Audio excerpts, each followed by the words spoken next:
পূর্ণাঙ্গ। আসসালামু আলাইকুম দর্শক, আপনাকে স্বাগত জানাচ্ছি বংশী নিউজ টিভিতে। শুরুতে থাকছে সংবাদ শিরোনাম। জানাবো পূর্ণাঙ্গ রায় প্রকাশ, চাকরি সামনেও করতে হবে, এক মাঘে শীত যায় না, হাসিনার হুমকি। বাংলাদেশের পাটপণ্য রপ্তানিতে নতুন বিধিনিষেধ ভারতের। এবং সর্বশেষ জানাবো 4 বিভাগে ভারী বৃষ্টির আভাস। এতক্ষণ শুনছিলেন সংবাদ শিরোনাম, এবারে বিস্তারিত। তবে তার আগে অনুরোধ থাকবে আমাদের চ্যানেলটি সাবস্ক্রাইব করে বেল আইকনটি ক্লিক করুন। জনপ্রিয়তা কমেছে, সরকার জামায়াত বিএনপি বেড়েছে এনসিপির। অন্তর্বর্তী সরকার বাংলাদেশ জাতীয়তাবাদী দল ও জামায়াত ইসলামীর জনপ্রিয়তা কমলেও জাতীয় নাগরিক পার্টির সমর্থন বেড়েছে। নতুন প্রকাশিত এক জরিপে এসব তথ্য উঠে এসেছে। রাজধানীর আগারগাঁও জাতীয় আর্কাইভ মিলনায়তনে আয়োজিত ডিআইজিডি পার্লস সার্ভের গবেষণাপত্র উন্মোচন অনুষ্ঠানে এই ফলাফল প্রকাশ করা হয়। ভয়েস ফর রিফর্ম ও BRAC institute of governance and development যৌথভাবে এই অনুষ্ঠানের আয়োজন করে। এই জরিপের মাধ্যমে নাগরিকদের মতামত অভিজ্ঞতা জানার চেষ্টা করা হয়েছে। জরিপে দেখা গেছে অন্তর্বর্তী সরকারের জনপ্রিয়তা কমেছে। আগস্ট 2024-এ এই সরকারের প্রতি সমর্থন ছিল 75% মানুষের, অক্টোবরে তা কমে দাঁড়ায় 68%। জুলাই 2025-এ তা আরো কমে দাঁড়ায় 63%। জরিপটি 2025 সালের 1 জুলাই থেকে 20 জুলাই পর্যন্ত পরিচালিত হয়। এতে দেশের 64 জেলায় 5489 জন নারী ও পুরুষ অংশ নেন। তথ্য সংগ্রহের মাধ্যম ছিল টেলিফোন। অংশগ্রহণকারীদের মধ্যে 70% গ্রাম এবং 30% শহরের বাসিন্দা।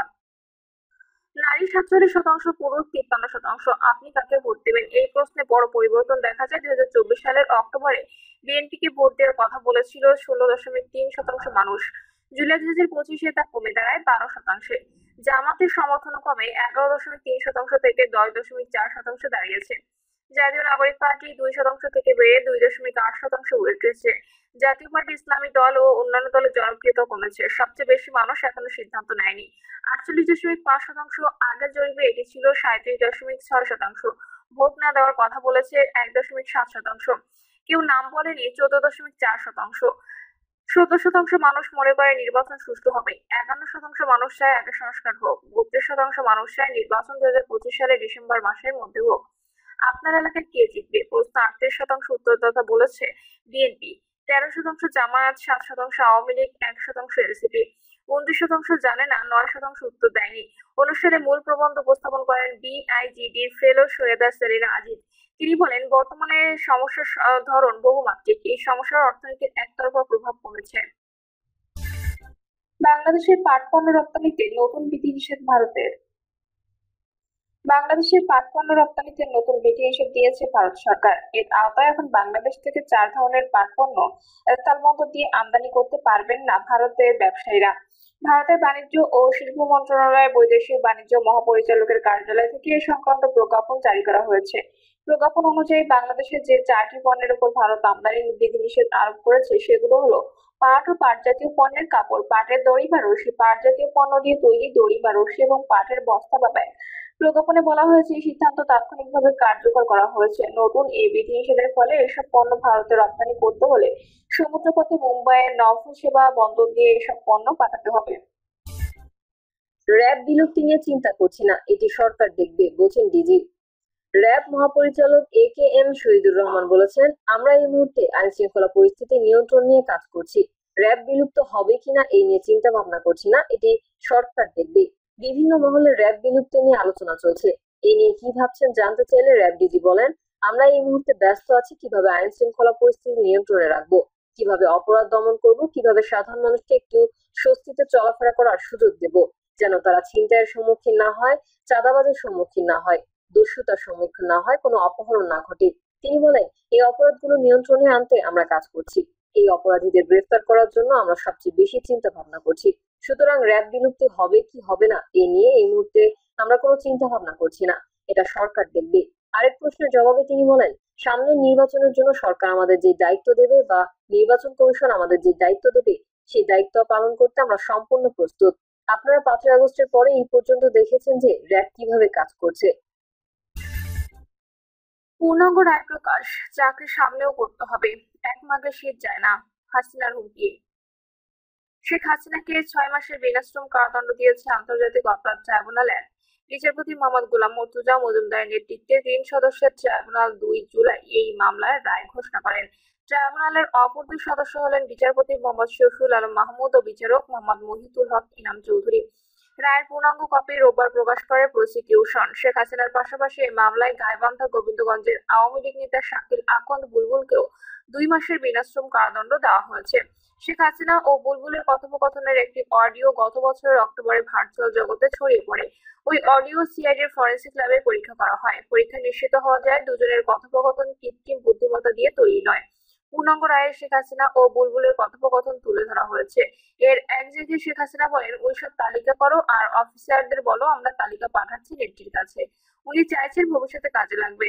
শেখ হাসিনার এই কথার পর বুলবুল বলেন, জি নেত্রী, জি আসসালামু আলাইকুম। উপদেষ্টা হয়েও পাথর তোলা বন্ধ রাখতে পারলাম না, বলছেন রিজওয়ানা। সম্প্রতি নজিরবিহীন লুটপাট হয়েছে সিলেটে পর্যটন কেন্দ্রগুলোর অন্যতম কোম্পানিগঞ্জ উপজেলার ভোলাগঞ্জ সাদা পাথর এলাকায়। মনোমুগ্ধকর সেই সাদা পাথর এলাকাটি এখন প্রায় বিবর্ণ, ক্ষতবিক্ষত হয়ে গেছে পর্যটন কেন্দ্রটি। এ বিষয়ে বন ও জলবায়ু পরিবর্তন বিষয়ক উপদেষ্টা সৈয়দা রিজওয়ানা হাসান হতাশা প্রকাশ করেছেন। তিনি বলেছেন, আগের 4 বছর জাফলং এ পাথর উত্তোলন বন্ধ রাখতে পেরেছিলাম, এখন আমি উপদেষ্টা হয়ে পারলাম না। সৈয়দা রিজওয়ানা হাসান ক্ষোভ প্রকাশ করে বলেন, পাথর উত্তোলনে সর্বদলীয় ঐক্য দেখছি। একটি সুন্দর জিনিস কি করে হাতে ধরে কেমন অসুন্দর করতে হয় সেটা শিখতে হয়, বাংলাদেশ আসতে হবে। চোখের সামনে অপূর্ব সুন্দর একটি জায়গা জাফলং চোখের সামনে নষ্ট হতে দেখলাম, ধ্বংসলীলা দেখলাম। তিনি বলেন, শুনলাম এই পাথরগুলো নাকি তুলতেই হবে। কেন তুলতে হবে, কেন? কারো কাছে কোনো পরিসংখ্যান নেই, অথচ পরিসংখ্যান বলছে দেশের চাহিদা মাত্র 6 ভাগ পূরণ হয় এই পাথরগুলো তুলে, বাকি 94 ভাগে আমদানি করতে হয়। 94 ভাগ আমদানি করতে পারলে বাকি 6 ভাগ কেন পারলাম না? তিনি আরো বলেন, কেন আমরা ভিয়েতনামে গিয়ে ওদের নদীর ইকো ট্যুরিজম দেখি, কেন আমরা জাফলং এ একটা ইকো ট্যুরিজম করতে পারলাম না? আমরা যেমন সৌন্দর্যমণ্ডিত জাফলং দেখেছি, কেন নতুন প্রজন্ম সেই জাফলং দেখতে পারলো না? সেখানে আবার রাজনৈতিক ঐক্য দেখলাম। উপদেষ্টা বলেন, সিলেটে 2 জন উপদেষ্টা গেলাম, সেখানে পাথর তুলতে সর্বদলীয় ঐক্য দেখলাম। আগের 4 বছরে জাফলং এ পাথর উত্তোলন বন্ধ রাখতে পেরেছিলাম, এখন আমি উপদেষ্টা হয়ে পারছি না। জাফলং রক্ষা করব বলে কোনো ঐক্য দেখলাম না। এটাই হচ্ছে বাংলাদেশের বাস্তবতা। জাফলংটা ধ্বংস করে দিয়ে কিসের উন্নয়ন, কার উন্নয়ন হচ্ছে? আমরা যদি পাথর না তুলে ইকো ট্যুরিজম করি, হিসাব করে দেখুন পাথর তুলে কত আয় হয় আর ইকো ট্যুরিজম থেকে কত আয় হয়। এই কম্পারেটিভ অ্যানালাইসিস কি কেউ করেছে? একজন ডিসি বলেছিলেন, ইকো ট্যুরিজম আমরা পাথর তোলা থেকে বেশি আয় করতে পারবো।